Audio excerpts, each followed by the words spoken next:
Желатинсіз, жұмыртқасыз печкада пісірілмейтін ерекше чизкейк дайындаймыз. Печеньемізді блендермен жақсылап езіп, үстіне ерітілген сары майымызды қосып, бір тегіс масса болғанша араластырып аламыз. Қандай формада дайындайсыздар, соны сразу сол печеньемізді осылайша видеода көріп тұрғандарыңыздай қойып шығамыз. Үстін стаканмен тегістесеңіздер болады. Маскарпоне немесе творожный сырды алып миксермен жақсылап араластырамыз. Бөлек ыдысқа сливкиіміз бен сахарный пудрамызды жақсылап араластырып алғаннан кейін сливкиіміз бен творожный сырымызды бірге миксерлеп, комочка болмау керек, дайындап аламыз. Одан кейін малинамызды блендермен езіп, творожный кремді екі бөлікке бөлеміз. Жартысын малинамен араластырып аламыз миксермен. Малинамызды жақсылап араластырып алғаннан кейін печеньенің үстіне бір тегіс етіп жақсылап жағып шығамыз.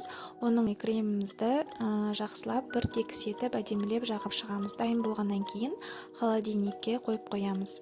Блендерда клубникамызды жақсылап езіп аламыз. Оны отқа қойып, үстінен сахарная пудрамызды сеуіп, қою болғанша жақсылап араластырып тұрамыз. Суығаннан кейін холодильниктен тортымызды алып, бетіне әдемілеп осылайша құйып шығамыз. Өте дәмді болады, себебі печенье, малина, творожный сыры, клубника бұл ерекше дәм береді. Дайындап көріңіздер, ас болсын.